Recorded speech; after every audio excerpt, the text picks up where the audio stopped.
Well, hello there, and welcome to JuniperGraceTube number 3. Woo, we've made it. I guess that to me counts as made it. So this is our, Christmas 2013 special holiday episode. Just because I'm not sure if I'll be able to podcast in the next, right really close to Christmas. I might have to miss one, but I am trying to do it every single week, and we'll just see how it goes. So today I thought, well, why not get decked out for Christmas? I wanted to bring you over by my Christmas tree, but I didn't want to steal Mary, Woolly Bear 368's wonderful idea for her podcast, which was to podcast in front of the Christmas tree. And well, the lighting just wasn't going to work out very well, so I thought I'd just bring you into my kitchen. And then my mom, who was over here, had the greatest idea that I should just make my own Christmas tree with painter's tape. Except of course I couldn't have the green painter's tape. I have the blue painter's tape. So I'll have a blue Christmas. That's terrible. Okay, so I'm just going to angle it up so you can see actually the whole shebang. I put my little angel that I made last year with the kids' craft at church, and then actually this was the perfect use for all of my wonderful Christmas cup ornaments that I have from Starbucks, and they've all made an appearance. I've also brought a few little goodies and fun things to talk about and put them right under the tree. I thought that would just be the most perfect way to be prepared to share with you and have it look fun too. So welcome to my kitchen. Most likely I won't be able to leave the goodies under the tree, but I think I'll leave the tree just to see what my husband thinks when he gets home. Hey husband, this is what your wife does when you're not at home. So today I decided that we're not going to do a ukulele song, only because I really wanted to read you a Christmas story, one of my favorite Christmas stories. So I have my little Santa hat on, my Santa-set. Okay, oh dear. And I brought my little snowman mug from a few years back. You take his hat off and he has tea in him. Right now I'm drinking the glitter and gold tea from David's Tea.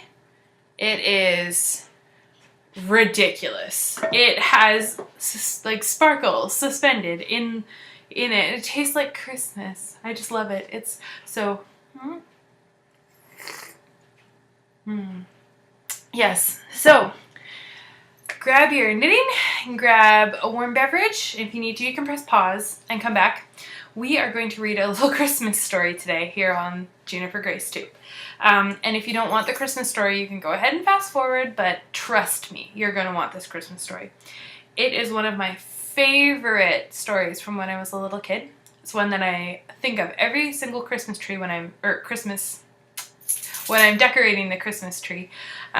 It's got to be out of the 80s, I'm sure. I've had it ever since then, but Mom gave it to me. So it's called The Biggest, Most Beautiful Christmas Tree. And it's a little golden book. And who is it by? Story and Pictures by Amy Rosenberg. 1985. Yep, that's why. It's been around for a little while. So you got your tea, your coffee, are you ready? We've got our Santa hats on. I brought my little Mrs. Claus hat today to wear. Let's begin. The biggest, most beautiful Christmas tree. Nestled deep in a thick forest, there was a great fir tree. Animals made cozy homes in the sturdy trunk. Mr. and Mrs. Field Mouse lived downstairs. Old Gray Acorn the squirrel lived upstairs, and in between dwelt the chipmunk family, Mum, Dad, little Nina, and Nutley. And of course I'm going to show you the pictures.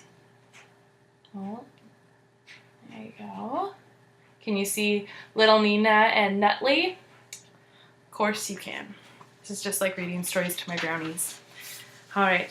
Life in the big fir tree was happy all year round, but when Christmas came, the tree animals always felt sad, and the chipmunk children were saddest of all. Every year they baked special Christmas cookies. They hung up stockings and waited for Santa to fill them with goodies, but Santa never came.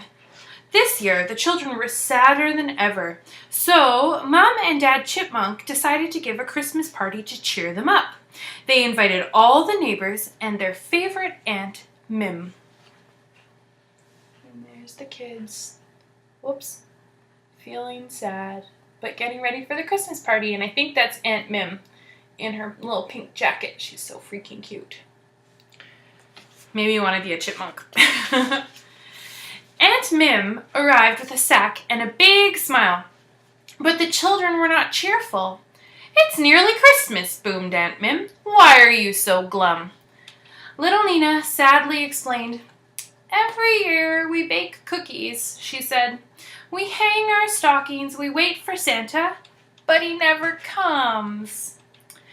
"We think he doesn't like us," sniffled Nutley. "Nonsense," declared Aunt Mim, who was very wise. "He probably doesn't even know you are here, tucked away in this huge tree. Why, from his sleigh up in the sky, your home looks just like another tree in the forest. I have an idea, and you all must help."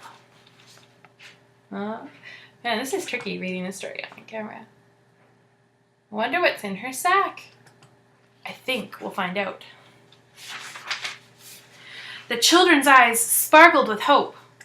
Aunt Mim began to empty her sack.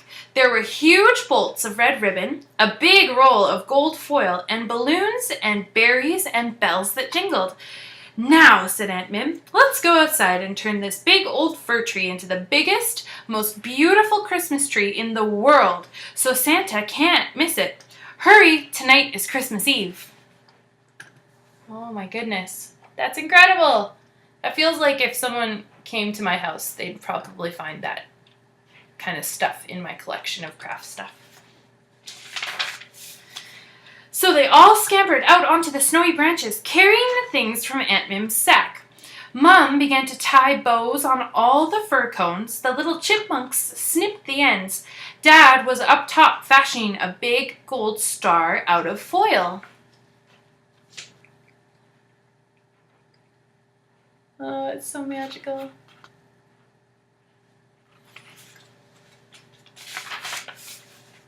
Old Gray Acorn busily blew up balloons and tied them to the branches.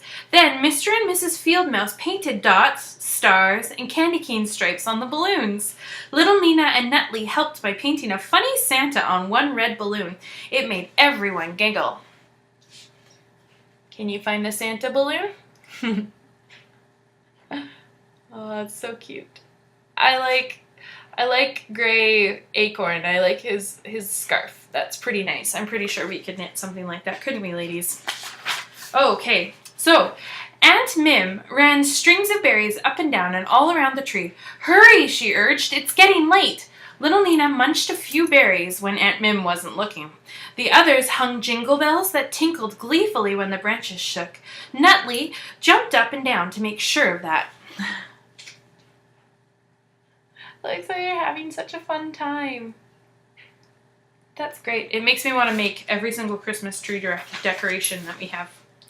When Dad's gold star was placed on top, the tree was finished. It glowed in the moonlight. All the animals of the forest came to admire it. "Ours is truly the biggest, most beautiful Christmas tree in the world," exclaimed little Nina and Nutley. "Santa will surely find you now," Aunt Mim said with a laugh. Yeah, I don't see how Santa could miss that, huh? Look at Gray Acorn's pipe. Love it. He's a cool guy. I think we'd be friends. Everyone went to bed early that night. They were tired from their hard work. Old Gray Acorn fell asleep in his big, easy chair. Mr. and Mrs. Field Mouse snuggled under their warm quilt. Mom and Dad snoozed in their nightcaps, and Aunt Mim snored by the stove. The little chipmunk fell asleep. Both of the chipmunks, fell asleep without even touching their hot cocoa. Yeah, you know you're tired when. I love it. That is so cute. The children awoke early to find the house filled with toys and gifts. Their stockings bulged with goodies. "It worked!" shrieked the children, dancing up and down. "Santa has found us at last! Hooray! Hooray!" Their joyous squeals roused everyone. And there's a little sign that says, "Merry Christmas, XXX Santa Claus."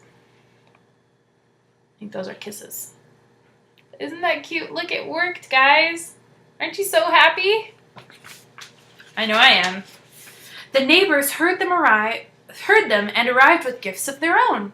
After all these years, declared Old Gray Acorn, Christmas has come to this old tree. Dad brought out special Christmas cookies and tea, and the children shared the goodies with their friends. Everyone raised a cup and drank a toast to Christmas and wise Aunt Mim, who just smiled her big smile. Isn't that great? Gray Acorn even has suspenders. That's awesome. Thanks to her, Santa would always find the animals tiny homes in the biggest, most beautiful Christmas tree in the world. Look at Santa. Okay. The end. I absolutely love that story, and I'm so glad that I had a chance to share that with you. I know it's not a ukulele song, but I thought, you know, that wouldn't be so terrible to share. I just need another sip of my wonderful tea. I think that Christmas time always seems to be the time of year that it's my favorite time to bring out different stories, and especially stories from my childhood that have survived right here. I guess we'll start with our sharing right now. I have a few more books that I just wanted to share with you. I have this little one, The Teddy Bear's Night Before Christmas. That was another classic in our household growing up. There were stickers, and it's all about Santa bringing presents to the teddy bears. But then, my most treasured Christmas story ever, I have a book, is this one that my nanny, now see, I didn't have a nanny, she was my grandmother, she's my dad's mom, we called her Nanny, it's just what she wanted me to call her. She was my grandma, and she was from Nova Scotia, so that's across the country from where I live right now, but even when I lived in Alberta, which is where I grew up, it was still a really long distance to see her. So I only ever got to see her a few times actually in my life. But she would always send something in the mail. She would send cards or presents, or, you know, she was really good like that. I think I might have gotten my love for snail mail partly from her. But one year, I think either she gave my mom money for it or she sent it to us or something. But this book, my big Christmas book, I have had this all the years that I can remember, and it's an amazing book. It has recipes and crafts inside. I honestly don't know how you'd ever be able to find it, so I'm not sure, and I'm sorry if I'm making you wish you could find this book, but I'm not sure if you'd be able to. It has Advent stories about a little angel named Muffet who just gets into trouble. There's what really gets me is just the artwork and the way that I never really realized it, but this book really shaped so much of my love for art, my love for crafting things, and my love for Christmas.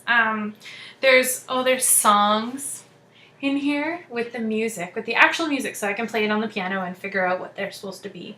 But doesn't that just make you just so happy? Especially right now, ever since I moved to Vancouver Island, we don't really see snow anymore. We saw it once this year, but I'm pretty sure that's the only time that we'll see it. So it's nice to have this book that I can crack open and look at Santa. And then there's a little ornament, let's move it this way, how to make a little Santa ornament with a mustache. Isn't that just great? Yeah, this book, I just thought I'd share it with you because it's one of my absolute favorite books that I just, every time Christmas comes around, I think about it and I picture the pictures and imagine the stories when I'm getting ready for Christmas. Okay, so there's some other things I want to share with you. Christmas is coming so quickly. I can't believe how quickly it is. How is it? Oh, I didn't even say the date. Today is December 17th. It's a Monday. It's my day off, so I'm filming today. I might not be able to get this out to you until tomorrow, depending on how smoothly the editing process goes. But I promise I'll put something else up on the blog to keep you entertained while while you wait for this. But now that you're already watching this, you don't even realize that you're waiting for this. So it's the season. It's the season for Christmas things. And of course, it always seems to be that Christmas parties happen all on the same day or around the same time. And so this weekend was supposed to be my work's Christmas party, my husband's work's Christmas party, and an ugly sweater Christmas party for my group of friends at church. And not sadly, but I think the one that won out was my husband's Christmas party. And we had it at the Victoria, or the Royal Victoria Yacht Club. Nice place, I will tell you that. They had the most beautiful dining room with an old fireplace that the fire was lit and it was gorgeous. There were garlands of Christmas greens everywhere, and then from the ceiling, suspended from the ceiling, they have not chandeliers, but I would say light fixtures that were made of stained glass. With along the side of them they had portraits of ships and boats, and now my face is being lit up only because this is something that I actually won from the Christmas party. They had these on the tables as decorations, and you press a button on the back and it lights up and it makes the snow kind of flurry around the little, I don't know if you can tell, it's a little snowman family, but it's so precious. And we had to play a game. And at my table, there were 3 people that wanted this snow globe. And I have to admit, I have a little bit of a thing for snow globes. I have a mini snow globe collection, just teeny mini ones, because I figured, you know, if you have a mini collection, it's not as hard to maintain or find a place for as like a big, huge collection. But then we found out that we were playing this game in order to see who would get to win and take this thing home. And there were 3 of us at this table that wanted this snow globe. And we kind of looked at each other and we're like getting our elbows out. We're ready to, you know, fight for it. But I'm terrible. I never ever win anything. And I didn't know how we were going to have to compete to get this. And they bring out the box and they pass the box that the snow globe came in. They give each table a box. And then the game was kind of like musical chairs and hot potato mixed into one. So you had to pass the box around. And when the music stopped, whoever was holding the box was out. And so there were, I'd say like 7 of us at the table. And the 3 of us that really wanted it, well, one of them went out like the 2nd round, then I went out like the 3rd round, but my husband was still in the game. And so it comes down to this other person that wanted the snow globe really badly and my husband. And I'm like, husband, you can get it for me. And so they're passing, and of course the DJ is just cruel and he's letting the music go for a really long time, and we're like, when is this gonna happen? When is it gonna happen? I was like on the edge, but I'm like, okay, I can't get too attached because I don't think I'm gonna win, and I just don't want to get too attached, right? And then be let down. He totally won it for me. I was so proud of him and really thrilled, and I felt kind of guilty because when somebody else really wants it and they got right to the very end and they didn't win it, and I got to take it home, and she helped me pack it into the box. She was so nice, and I was just like, there is a part of me that desperately wants to give this to you just because I feel bad, but then there's another part of me that just can't do it. I have to keep it. It's mine. It's mine. So that was my victorious snow globe. And every year at this Christmas party, we have a silent auction for the United Way, which is pretty fun, you know, because whatever you end up getting and whatever money you spend, it all goes to a really good cause. And usually there's pretty good prizes. Like last year, we auctioned off 24 cinnamon buns baked by me, and I think a pound of coffee because I was working at Starbucks, and you know, so we donated that. And then my husband, though, he priced it at like starting bid for something like $20, and I think it only brought in like $25 because, you know, there were lots of other items, and I don't know, I was expecting more people to bid on it, and especially not for like all my hard-earned, like my hard work of baking 24 cinnamon buns went for like $20. yeah, it was a little disappointing. This year it was his turn and he had to offer something himself because I was tired of, I didn't want to do all that hard work for not really raising that much money. I expect my incredible baking and in my humble opinion, my incredible baking is totally worth way more than $20 for 2 dozen amazing cinnamon buns. I'm just saying. So this year he offered curling lessons and a pint of beer afterwards, and so that went pretty well. But of course they valued it at least $40, so whatever. Curling is more expensive than cinnamon buns. I guess that makes sense. But it was a lot of fun, and we ended up getting, Joel scored some tickets to go to a Canucks game, and I'm going to come with him, so that'll be really fun. We'll hop on the ferry, and that's the thing about Vancouver Island. A lot of people, that's another story that I wanted to share. Where I live on a beautiful island. It is called Vancouver Island. It is just off the coast of Western Canada. So you would think, and a lot of people do think, that I actually live in Vancouver, but I don't. I live in Victoria on Vancouver Island. I have to take a ferry to get to the mainland. So I am as good as a little island girl as far as, you might be able to put it into that perspective. So when I go on a trip, or if I want to go to see something like the Canucks game in Vancouver, we actually have to make pretty much a whole day out of it. We have to go catch the ferry. The ferry is, all said and done about 2 hours worth of traveling. Then we have to find a place to stay because once the hockey game is over, the ferries won't be running. But it's fun. And while we were there, they didn't just have these Canucks tickets on for the auction. They also had this thing called a snow case, and it's an advent calendar full of beer. It is a huge, it is pretty hefty. It has 25 different beers in it, and they are all different. Every single one is different. And then there's on the top of the box, there's little circle kind of punch outs that you push in when you find the day that, the day it is, and then you pull out a bottle of beer and you put it in the fridge and you have it that night. And we found out about it, and it was made by one of the local breweries here. We are really lucky. We have a lot of really cool kind of one-of-a-kind craft beer places here in Victoria, and this place is called Phillips, and they came out with the snow case, and there was so much buzz, and it was so popular that it sold out.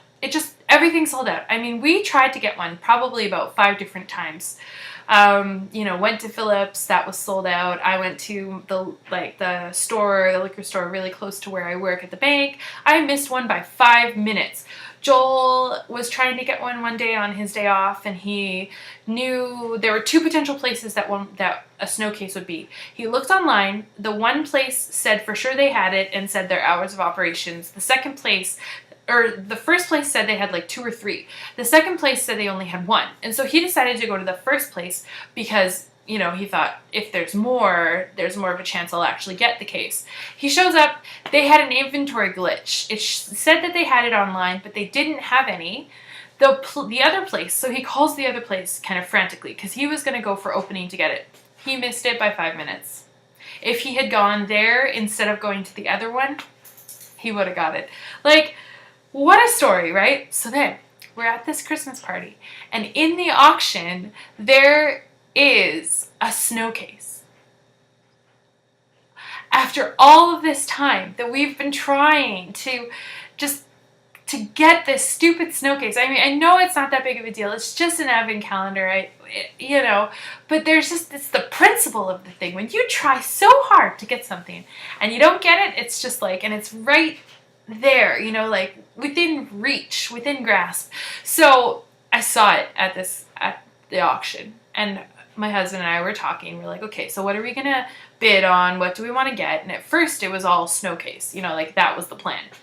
And we had a cap, how much we would bid, and then he changed his mind. He really wanted the Canucks tickets. I think he decided that he really would just really like to go to a Canucks game. And I said to him, I'm like, okay, well, I'll give you some money towards it.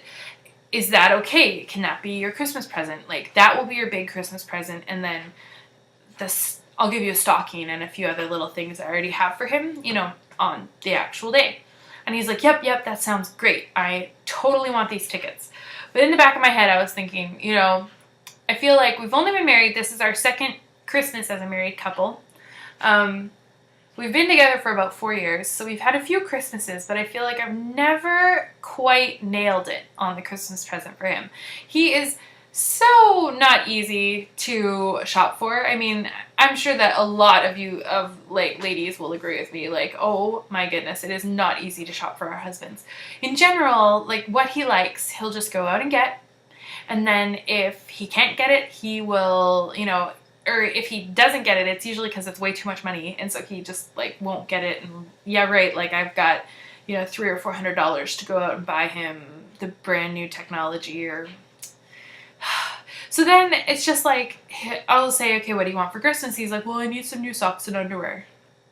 And I'm like, socks and underwear for Christmas? Like, okay, I'll get you some of that. And I'll put it in your stocking, but that's just not so much fun. Like, come on. So, I saw my opportunity. I knew that if I bid on this snow case and I managed to get it, and somehow if I could just keep him away... Oh, Ava. My cat just jumped on the table. I don't think she understands who I'm talking to or why I'm talking. And so she's just very curious right now. Hello. What you doing? Oh, okay, come here. Come here. Okay, we'll see. Maybe she'll come and visit, but I'm sorry if it wiggles a little. She just jumped on the table. Okay, hold on. I think I need to grab her. Give me 1 second. Come here. Okay, come here. Come here. You're fine. All right, ladies and gentlemen. This is Miss Ava. Ava. She's my kitty. She's my Ava kitty. If you ever see on Instagram, we'll Simba her. Simba na Savenya ba ba da bee ba ba ba ba. She's like I don't like that. But she's my Ava kitty, and on Instagram, if you follow me or you look up the hashtag Ava Kitty, that is my hashtag. I started it, but I got hashtag jacked, and there's another cat that's getting put into Ava Kitty hashtag, but that's okay. If you want the cutest pictures of my little kitty here, who likes to make noises while I'm podcasting. Okay, bye. She's on Instagram. I am on Instagram as JuniperGrace, and then if you follow the hashtag or look up the hashtag Ava Kitty, AVA Kitty, you'll find all kinds of pictures of her, and she's adorable. So where was I? Oh yeah, so I thought, if I could manage to secretly bid on this thing, like, and divert Joel, like, keep him distracted and not have him, like, you know, notice that I was bidding on it, because I was all like, oh yeah, okay, so that's your Christmas present, and I'll help you pay for those tickets, and, I mean, I'll pay for some of them, but I don't know, I couldn't pay for all, like, they were going for a lot of money, and I was like, okay, I'll pay for a big chunk of the tickets, and that'll be your Christmas present, and it worked, guys. It totally worked. Like, I think it was just the atmosphere, and I think he was so focused on everything that it was awesome. And but then everyone kept coming to me and they're like, did you get it? Did you get it? Did you win? And I was like, shh, like, be quiet. I don't want him to know. And so then somebody goes up and tells the person who's announcing, because at the very end they announce, like, who won, what they, you know, who got the bid, and then for how much they got it, and, you know, all that stuff. And then they tell you the exact total of how much money they made for the United Way, because they're all accountants, and of course, they know every single nickel and dime. But then somebody had told the person announcing that it was a secret, that it was for Christmas, and that they weren't supposed to announce out loud. And I was kind of excited, like, I wanted them to say, like, oh, and the snow case goes to Grace Cave, you know, congratulations, and then Joel would be like, what? And I'd be like, surprise, Merry Christmas! Because there's no way I was going to get that thing home without, you know, saying, oh, hey, by the way, I bought a gigantic case of beer for you. Like, there's just no way. But they announced it as, like, anonymous, and they're like, someone bought this, and it's for Christmas, and so I can't tell you who it was. And I was just like, okay. And everyone was like, boo, tell us who got it, blah, blah, blah, blah, blah. But it worked out, because then we went out the rest of the night, you know, just some dancing and visiting, and I snuck in a little bit of knitting time, and that was super fun. At the very end of the night, we called the taxi, and as we were waiting, Joel went and got the jackets, and he came back, and he's like, okay, we got everything, right? And I was just like, no, I think we forgot something, Joel. And he's like, what do you mean? Like, Mr. Accountant. He's like, no, we didn't. We've got everything we came with. Like, I've got your jackets, we've got your snow globe, I've got my tickets, I've blah, blah, blah. And, and I was just like, remember that anonymous bidder? And he's like, yeah. And I was like, who do you think that anonymous bidder might have been? And that's when it clued in. And he realized, and I was like, Merry Christmas. And his face, oh guys, it was so good. I mean, this guy is, it's not that he's hard to please, it's just, it's hard to get him. You know, it takes, like, you have to be sneaky, because he is just, oh no. I think one of my Christmas decorations fell down. Oh dear. Now, the question is, oh no, Santa Bear. Okay. Oh, I found it. Okay. The gold cup ornament fell down, but it's okay. I hope everything else stays. I think it will. Looks like we lost another one.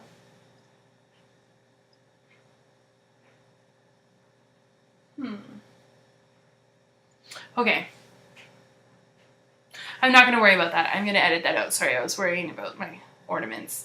They're fine.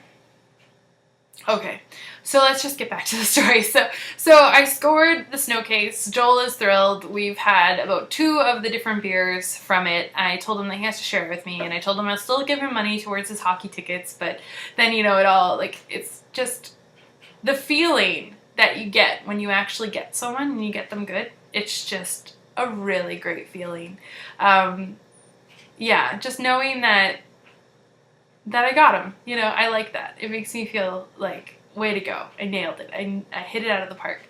Because he's just not easy to please sometimes, and that's hard, you know. It matters. To me, Christmas is a big deal, and I know it's not about gifts. Christmas isn't about gifts, but I just want, I guess, gift giving and giving the right gift and showing how much I thought about him and how much he matters to me, is, I guess, what the big deal is to me, or I guess the part of Christmas. It's not about lots of stuff. It's not about, you know, it's just about getting the sentiment right, I guess. And of course I just stress myself out sometimes and then lose sight of that purpose. And really, Joel would just be so happy to just have, you know, a rum and coke and sit down and watch a movie and cuddle with me and have time with me. He doesn't need things, and neither do I, but I just feel really good that I got him. I got him real good.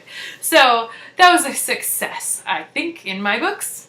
And now let's move on to, I guess, some of the knitting stuff, because we haven't really talked about the knitting things yet, which, you know, I guess this podcast is about knitting, but it's also about life. And so I'm just going to share a little more, you know, share lots about my life, and then also share the knitting goodness. And the tea. Oh my gosh, you guys, seriously, if I could properly show to you how amazing the sparkles in this tea look, like, you look into it and it's like glitter. It's called Glitter and Gold, remember that. And it is awesome. And it tastes like Christmas. It's just a little cinnamony, but it's a black tea. It says, this deep dark tea is like a gorgeous starry night. And that's what it looks like. Glimmering with gold and silver sugar crystals that shimmer as they steep. Chinese black tea, sugar crystals, gold sugar balls, vanilla, oh there we go, vanilla, a little bit of orange peel, and cloves for flavoring. So that is awesome. Look it up. And I think there's the website, yeah, davidstea.com or something like that. And you can order it online. And they've got all kinds of amazing tea. They're the kind of tea that you literally brew the tea and you don't need to add anything to it, because if it's meant to be sweeter, they'll have little bits of sugar or crystals or, you know, fun things in there. Like there's a Santa's Little Helper or a Santa's sleigh tea, and it comes with itty bitty, like teeny tiny little candy canes that are so adorable, and then they melt into the tea, and it sweetens the tea and it gives it a little bit of a zing for flavor, but it also just looks really cute when you're about to steep it. And I seriously love David's Tea Company. It is awesome. Okay, so now let's go over to talking about knitting things. I don't really have a cute little, like, it's knit time segue. So lately, I have been so lucky to get to know so many new people. My word, so many new people. It's incredible. I love it. Every day there's at least a few new followers, and yeah, not a ton, like nowhere near what a few people and some podcasters and bloggers have. But to me, this is a great, like, I'm thrilled. It's a great pace because a few new people come along each day, and then I have a chance to look at their Instagram, or I have a chance to look at their Ravelry profile, and I'm trying really hard to get back to all of you if you've sent me a message, and if I don't do it right away, feel free to send me another message and say, hey, remember that time I said hello to you? Oh, and I have my Ravelry group is up and running, and I'm trying to do like little threads for each episode to talk about, and coming up, I'm going to have some giveaways. I think I'm going to jump on that bandwagon and do some book reviews and things like that. I just haven't got there yet. It's still so brand new. So that'll happen, but feel free to stop by and introduce yourself. Please, go ahead. And if you have a different Instagram name than you have for Ravelry, I am trying to connect the dots, but it's not always easy when the names are different. Like for me, it's just Juniper Grace, like across the board, except for Twitter, but that's because I got Twitter when I was younger, and I don't know. I had a different name. I was like, G Race Face, that works for me. And I have a mustache picture, which is really cute. But other than that, like, I'm just trying to connect all the dots. And so if you know me in one realm and you've kind of talked to me more, please maybe in the introductions, maybe that's it. I will amend the introductions little section that says if you have like a specific or a different name or whatever, say what you are on Ravelry and what you are on Instagram, and then I can try to connect the dots, because I seriously love Instagram. I love how you can see like little snippets of people's days. Like, okay, I haven't done this yet, so you're gonna get to see this before I actually Instagram it. But sometimes what I do is I take some pictures of my day and then I Instagram them a little bit later, only because I don't want to like insta barf on you guys. Like, I don't want to. Like when I went to Maine, yes, I insta barfed, but whoa.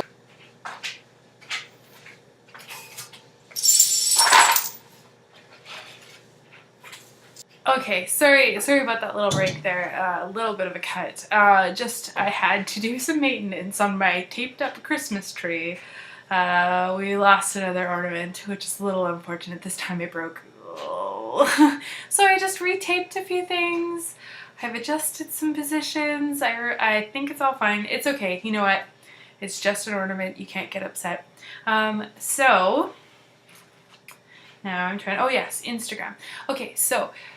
Sometimes I take pictures and I don't, before I actually post them, I take them and then, save them for a little bit later. So I'm just going to show you this little one, just like a precursor. Speaking of Ava, this is going to come under #AvaKitty. And she is wearing this hilarious Santa jacket that I got for actually the cat I had before Ava. He was a big Maine Coon cat, and he was so big that he fit the little dog jackets, and he didn't really complain when you made him wear them, because he'd kind of roll and he couldn't get them off, and then he'd just hang out in them. So I have some good pictures. So every once in a while I like to bust them out and try to put them on Ava, but she does not like it, like does not enjoy having these things.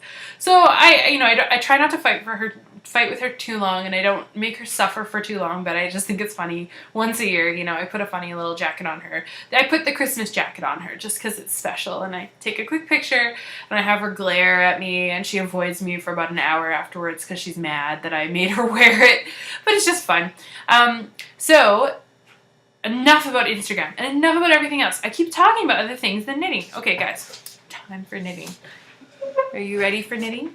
So I came prepared. So I've been making all these new friends, and I've been watching everybody and their little projects and the things that they post on Instagram, because I am a super Instagram stalker. I love Instagram. I already said that again. I have to say it like 10,000 times.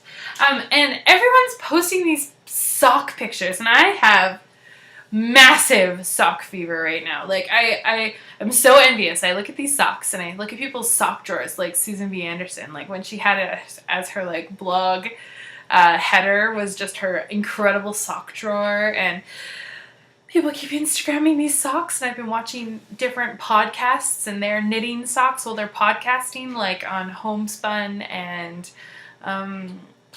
I think that's the biggest one where I've just been watching somebody knit a sock while they're podcasting, and I am dying. I just want to knit socks. I had sock fever a little while ago, right before I kind of launched into a lot of test knits, and so I had to forget about them. The only problem is that because, like, I feel like there's two different camps of knitters. There's like the diehard sock people that just knit socks, and they are super good at it, and they've tried every single pattern, and they love it, and they know their formula, they know the numbers, like they know what size needles to how many stitches to whatever will always make the perfect sock for them. And you have to go through the motion of knitting a bunch of socks in order to really get to that point. And I just want to check on my Christmas tree because it's freaking me out. Okay, we're still good. Sorry. Just wanted to make sure. That making me a little bit nervous. I've lost 2 of my ornaments, my little Starbucks mug ornaments, which is okay. I have a ton of them.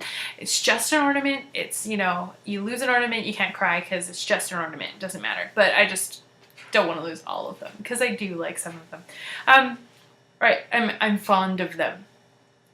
So all these people are knitting these socks, and they have all this experience, and so they know their numbers, and they can knit for other people, and it's not a big deal. And for the longest time, I was super intimidated because of turning the heel, and you know, it's tiny little yarn and tiny little needles, and it takes forever. And I thought, oh, it takes forever, until I started. There's a girl at my knit night, and she has knit like 60, 70 pairs of socks. I'm serious. She is a super sock knitter. Like, that is her thing. And she's done every pattern. She's invented sock patterns. What she does is she knits them, and then she blocks them, and she puts them in her cedar chest, and she wears them sometimes, but she just has this beautiful collection of these gorgeous socks. She knows her numbers, and she came to knit night, and she was talking about it, and everyone was like, psh, socks, they take forever, we don't have time for that, blah, blah, blah. But then you watch the socks get produced, you watch them be finished, you see them on somebody's foot, and you are just like, I think I have to try this. I think that I have to give this a chance.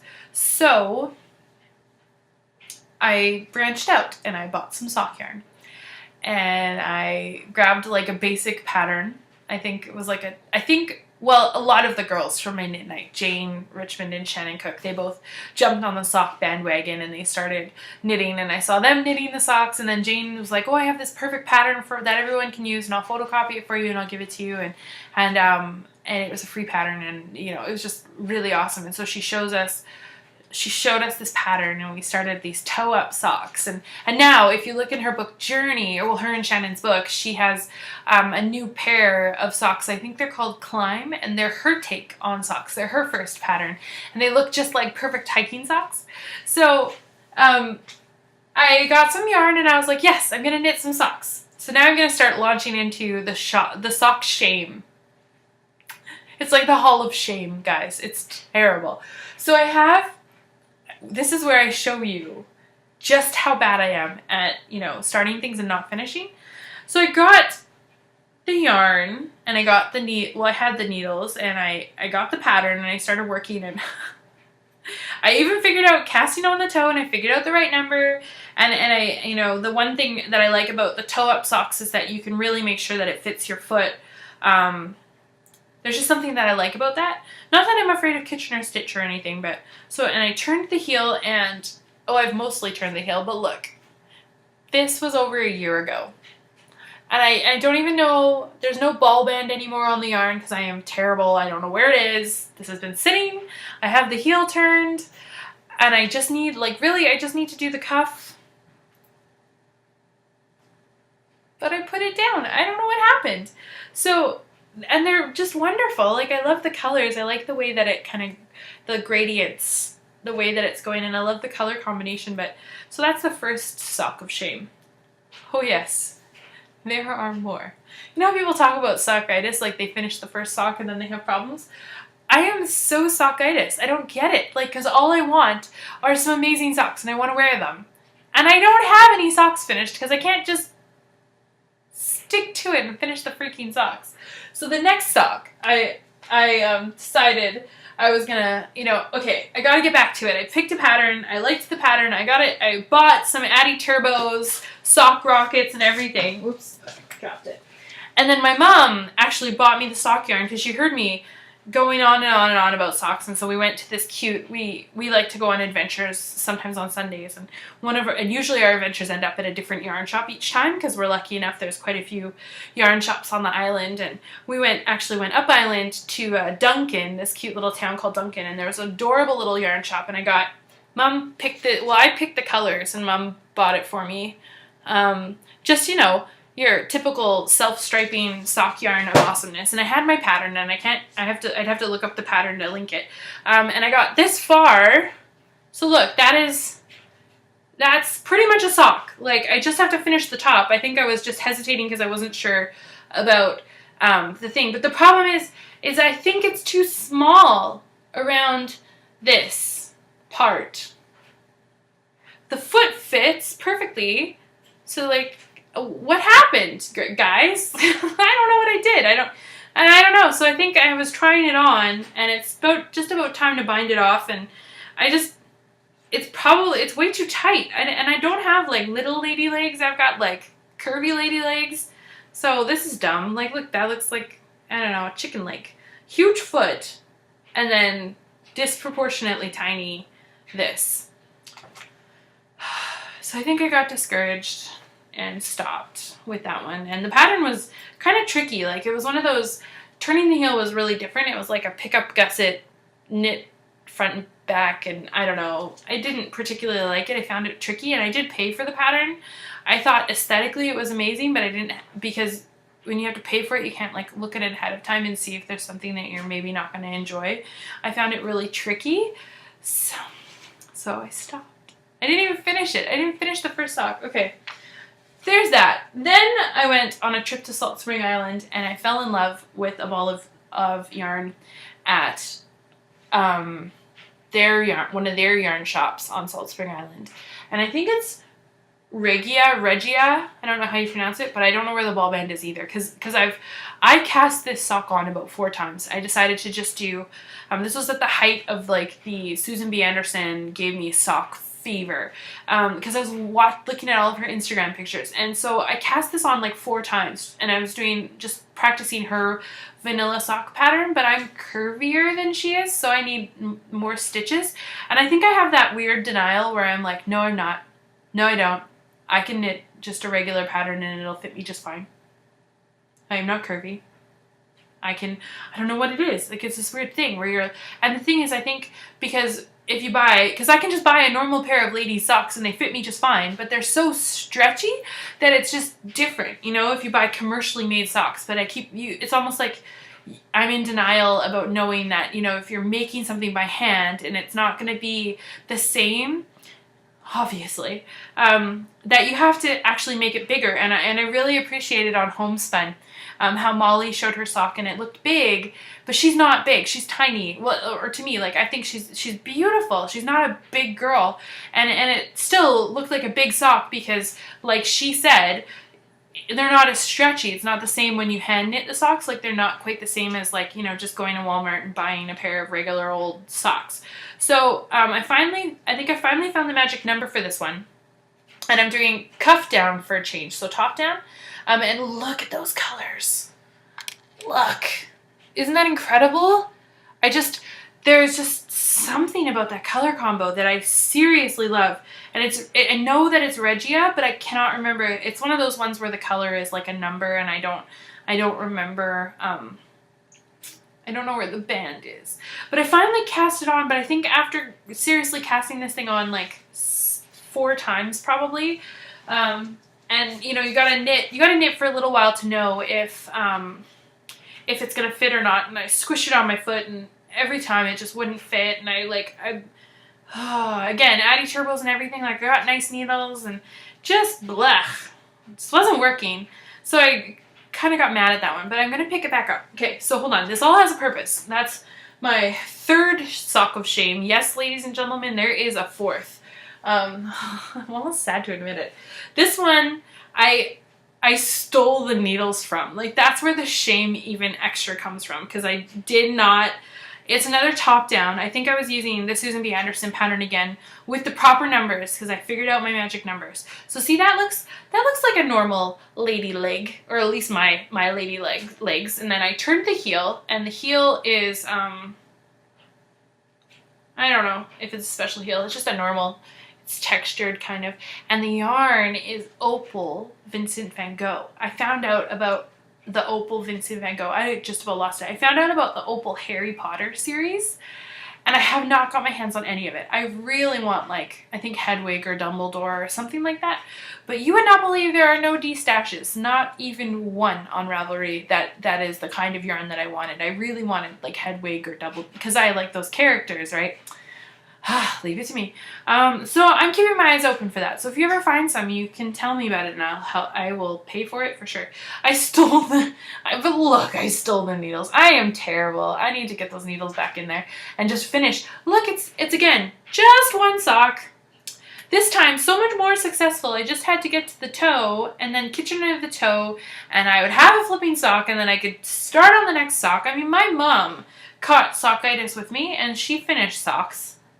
She finished, even though it took her 4 times to get the first heel right, she finished them. Like, so good job, Mom. You are way better than I am. But okay, so we've got this is the 4th sock of shame.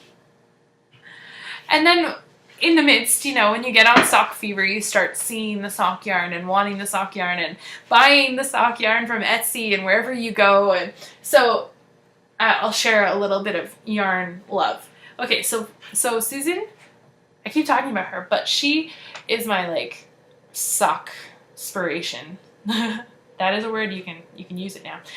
My sock inspiration is Susan B. Anderson. This is watermelon self-striping yarn.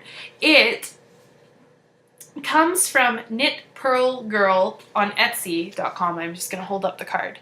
And I had to actually order, like, the way she works now, because she's so popular, is you have to basically put your order in and then wait for 2 or 3 weeks or something like that, and then they'll message you and say, okay, your listing is going up in the shop, and then you just pay for the money.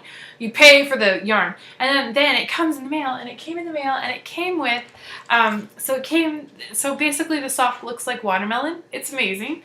And it came with this freaking adorable little stitch marker that's a bumblebee, which I just like that. I like that when there's, like, little extra special touches, because, you know, it's not cheap yarn, so it's kind of a nice little treat when they add a little extra. Then I also went on a bit of an Opal Vincent van Gogh binge, because I am in love with Vincent van Gogh, or some people say Gogh. It just sounds silly. I just call him Vincent van Gogh. You know, me and Vinny, we're friends. And this yarn, it's inspired by his paintings. So this one is inspired by, let me turn the ball band, is inspired by sunflowers. And look, isn't that just beautiful? And then same with, this one's another painting that I'm not very familiar with. It's something to do with bridges. But look at the colors. Oh, guys, greens and blues, and oh, yeah. That's going to be beautiful. So these socks, when they are finally socks, will be gorgeous. And then I also was thinking about, you know, cutesy patootsy little kids' feet, and so I wanted to do some baby booties for my girlfriends. There's a bunch of my girlfriends are having babies, and they're all having little boys, and so I found some really cute. This is Fable print, and so it's another little self-striping guy, and it's another one where the color is just a number, not a name.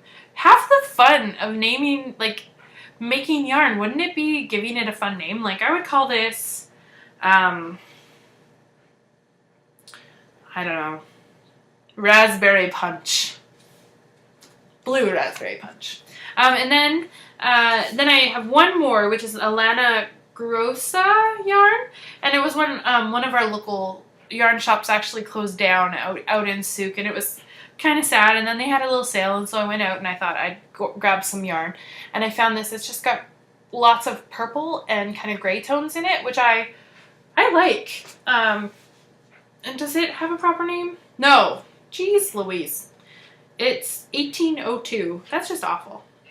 It needs a name, people. This one could be like plum pudding or something. So they're all pretty basic sock yarn. That segues into the next thing. I was on Instagram and, you know me, and oh my gosh, drooling over people's socks that they finished, especially for Christmas. The self-striping Christmas sock yarn. If I could magically transport a beautiful ball of that to like me right now, like teleport it and start knitting with it, I would do that in a heartbeat because the yarn is just so great. Sorry, I'm just looking for where I wanted to show you on my phone. Okay, so I was on the Instagram and you know, the Instagram, and one of the girls that I follow, she goes by Sarah Hepworth on Instagram, and I'll put that up there because it's a shout out. I'm sure she won't be offended. I can't remember if I don't think she's a private user. I think she's just open for anyone to follow along. There's this thing. She Instagrammed this picture. Okay, so first, I don't have her name on there, I'm sorry, but because I just took a picture of it to remind myself. I like to do this. Sometimes I steal people's Instagram pictures just into my personal library so that I, you know, when I'm coming back or I'm going through my pictures, I go, oh yeah, I remember I really like that picture. So first she Instagrammed this picture of just yarn. And it's all sock yarn, and it's like self-striping and colorful and wonderful. Then below it, in her comments, she said, okay, I picked out my yarns for the Mystery Sock Club 2014. We'll be putting the yarns in brown paper bags so I can randomly select and knit a sock project every month of 2014. What? Excuse me? A fun game to play with our yarn? Tell me more.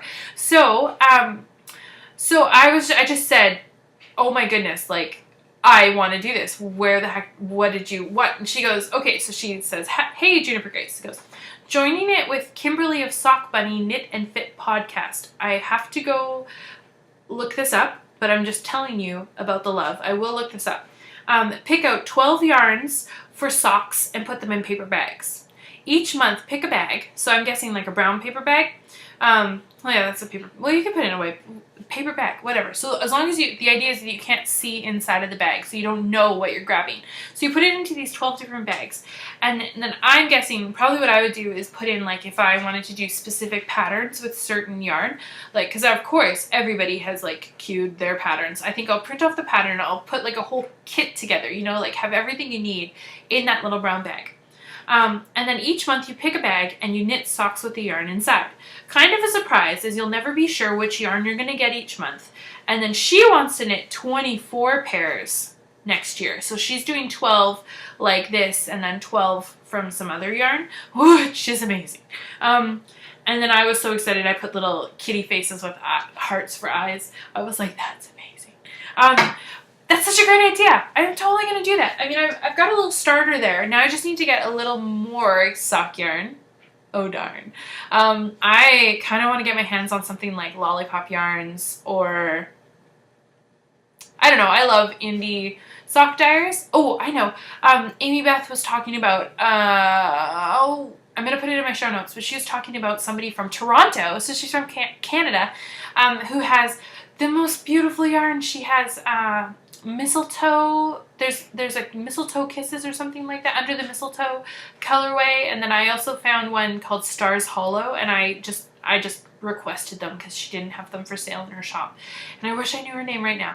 I will flash it on the screen when I'm editing, and then I will also put it in my my show notes. But I went in and she's so helpful. She got back to me right away, and I think one of the sock yarns she's actually going to do in like a sparkly yarn base for me, so it's going to be sparkly. And Stars Hollow, it's like from the Gilmore Girls. Stars Hollow.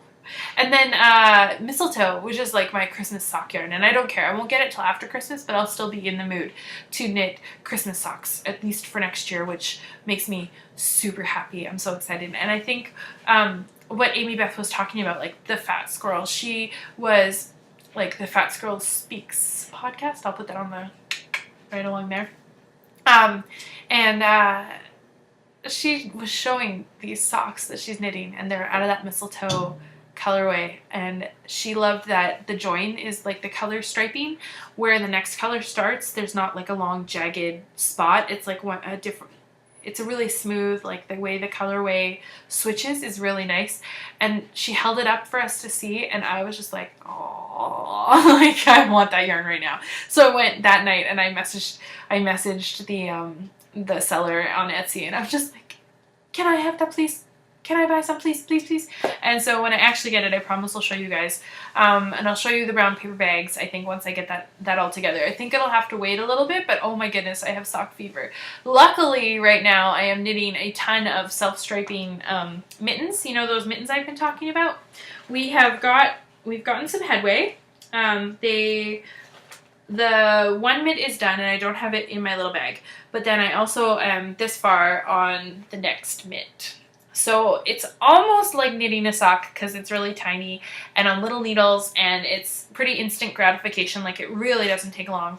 Again, it's in that color, that Knit Picks Felici Sport, which they've discontinued, which is so sad. And I just want it to come back. And so if you have any in your stash and you're willing to let it go and sell it to a good person in Canada, I would happily take it. Just let me know. But yeah, so that's where I am on that pair of mittens.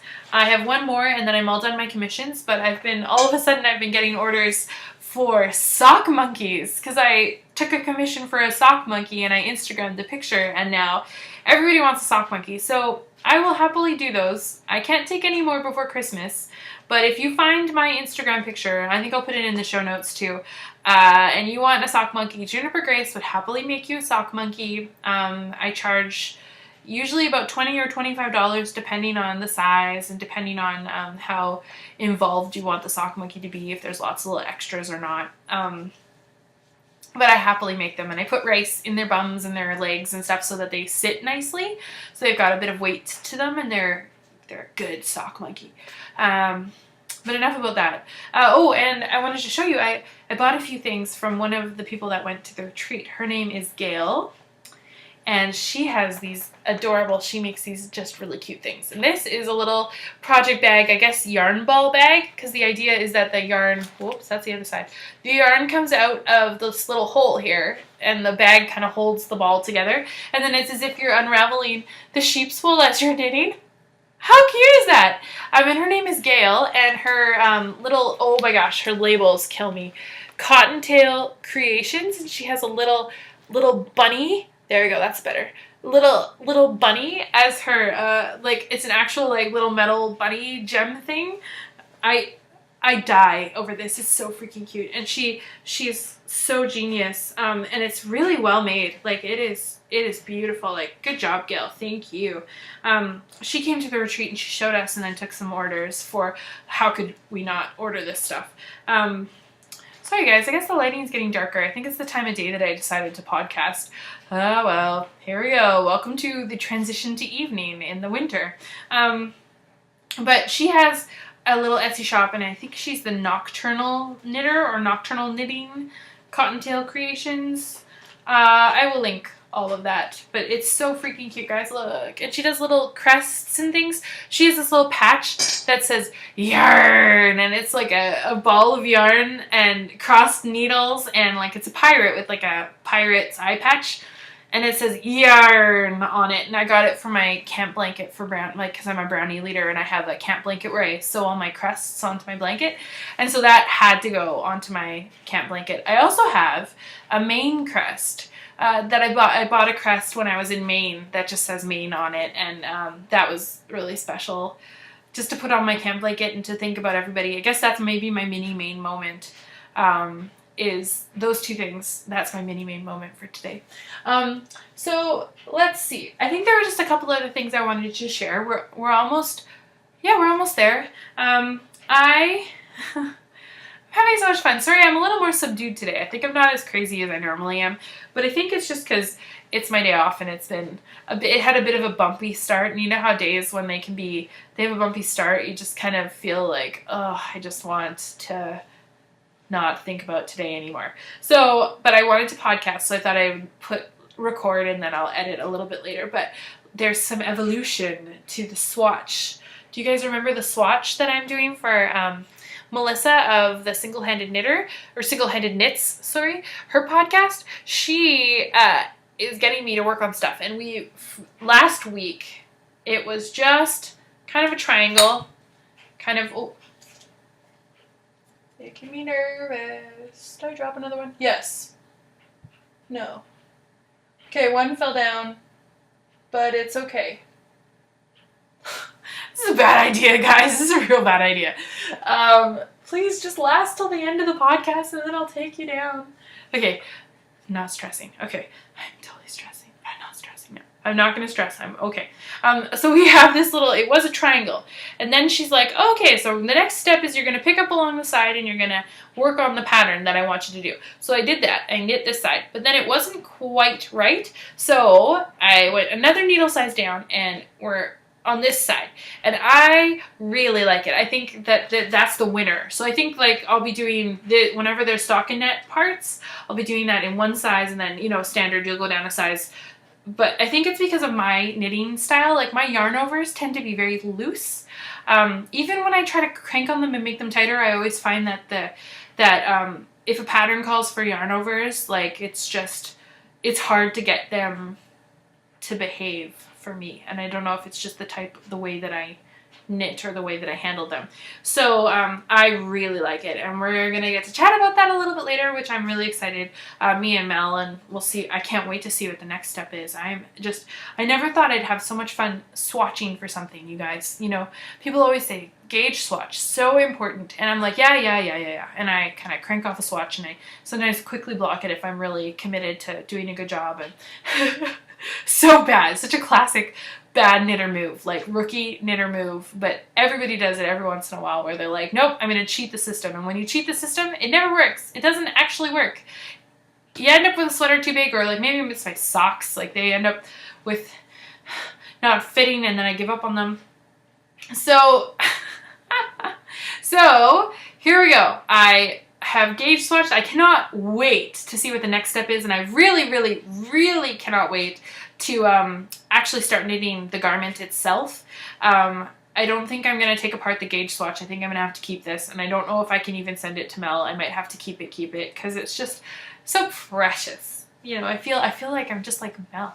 Like there's that episode where she shows us this great green, like on her podcast, where she just talks about how she loves to swatch, and now I'm starting to get the joy of it all as she's moving around different shapes and adding bits here and there, and it's fun, you know. It's really, really fun. It's like a real way to dig down deep and really enjoy the process and to hone your craft, you know, like to take something that you're good at, but to push yourself and to become better, and to really dig down deep and teach yourself some patience and be willing to try different things and to flex your gauge swatching muscles. But it's such a fun experiment, and all along the way I've been able to create little soak baths where you know, because I've been blocking this as I go just to make sure that it all kind of lays the way it's supposed to lay, and oh, it's so much fun.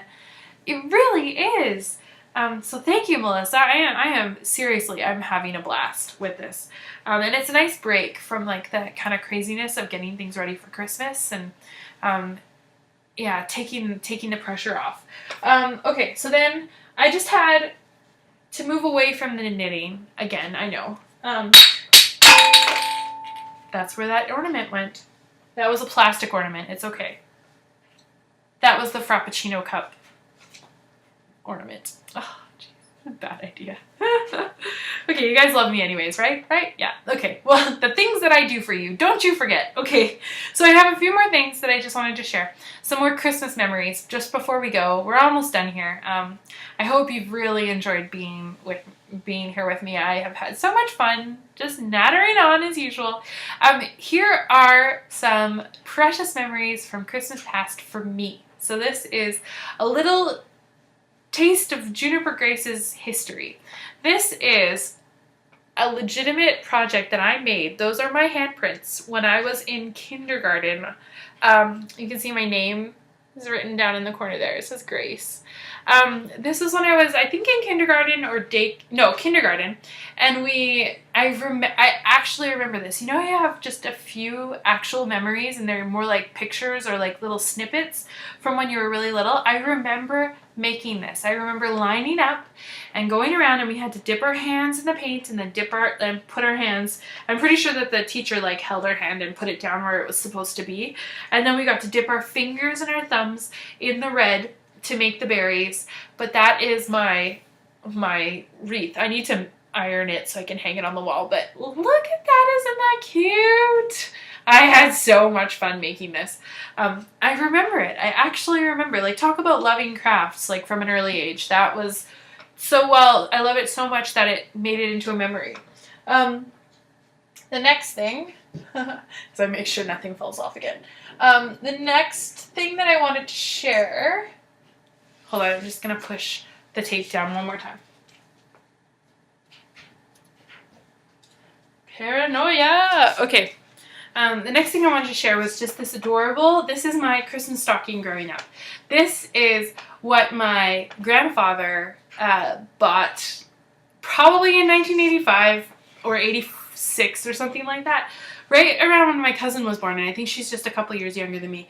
Apparently he would, like, the guy at the local store, he saw my grandpa come in and knew my grandpa would pay anything for his grandkids, right? He would say, oh, Wally, that's his name. His name was Wally.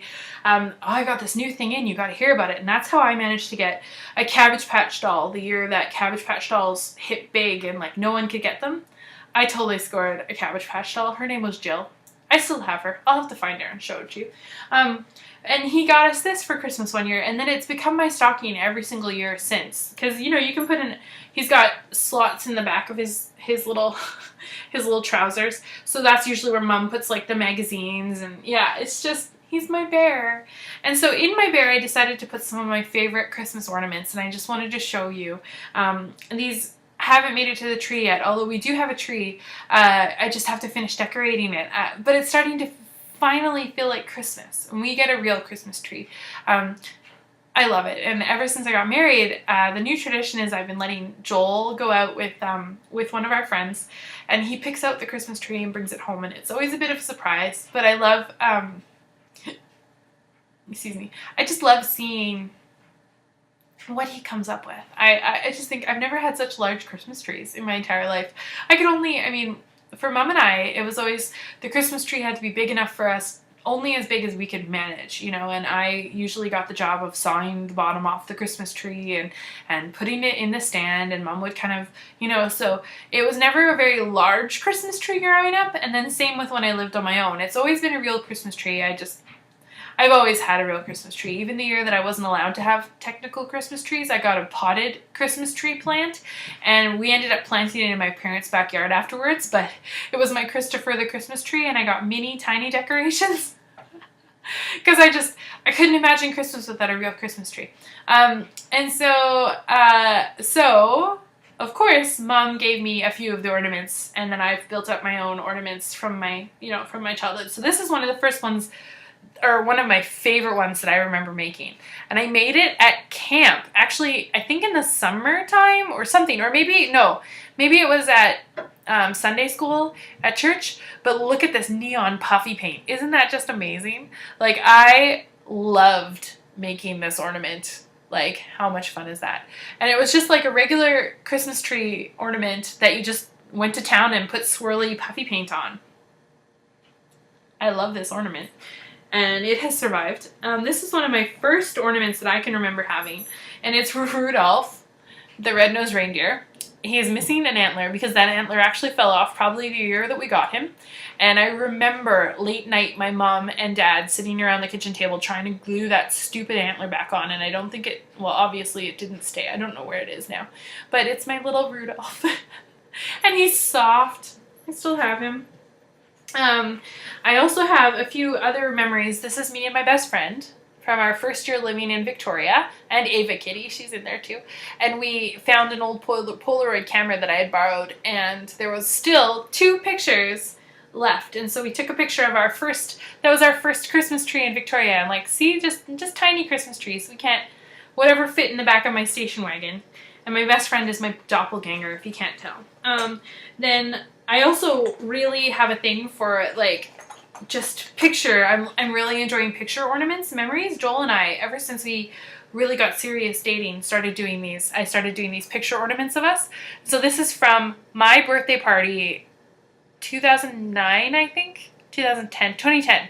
And I made favors for everybody where we all had mustaches on sticks. So, because I'm pro mustache, I really like mustaches. And then my best friend and I, we have, her name's Jessica, we have this little thing going that we get each other ornaments every year, pretty much. At least one ornament a year. And one of my most memorable ones that she gave me was when I had a cat named Henry. He was my big Maine Coon cat, the one we put jackets on. And she kept calling him fat. And he totally wasn't fat. He's a Maine Coon cat. They're big cats. He was 14 pounds, but the vet said he was healthy and that he could even grow more. He was lean and long. He was not fat. There's just an unfortunate picture where he kind of looked fat. And so she decided that that was so funny. And so she bought me this ornament one year for Christmas. And that is supposed to be Henry. Real funny. Real hilarious. Except he's totally not fat, so whatever. Then I sometimes like to make ornaments. So this is one that I made one year. Team Charlie with a mustache, you know, from Twilight. Mary, Woolly Bear, you're gonna get this. It's my Team Charlie ornament. I can totally make you one if you want one. Because, you know, Twilight's awesome. Then I also have, Mom had these really cute ornaments. And we had these for years and years and years, and I always loved these ornaments the best. There is this little one, this little girl, and I think she came from like the Sears catalog or something. She is supposed to be me. She's the little musical, I don't know if it's focusing very well, but she is me, the little musical girl. But then there's the grandma ornament, and this is supposed to be my grandma. And then we always hung her on the tree with next to the little girl. So it's me and grandma on the Christmas tree. And then last but not least, one of my favorite ornaments that I wanted to share was my husband and I got married in August of 2012. So we've only been married for just over a year. And the first Christmas that we had together, his mother, so my mother-in-law, made me an ornament with some of the flowers and some of the lace and things from the wedding. So there's actual lace that we used for my headband that I wore, and then these are some of the flowers that I included, one of the roses and some daisies, and I think I had Caspia in there. Yeah, I made my bouquets because I used to work for a flower shop, so I did all that. But she made me a little ornament of that bouquet. Isn't that just, that is such a sweet, I just love that. That is so sweet. And so that's kind of my Christmas memories that I wanted to share with you. And remember, I know, like, it's not so much about the things, it's just more about the memories. You know, the Christmases that you have real memories about, I'm sure, are the ones that were, the memories are around the people that you were with, not really the things that you got, or, you know, it's not even always what you do, it's just being with those people that you love. And so I really hope that you have a wonderful Christmas season. I hope that you are able to spend some time with the people that you love, and even if you can't be with them, I hope that you have a chance to reach out and talk to them or send them a letter.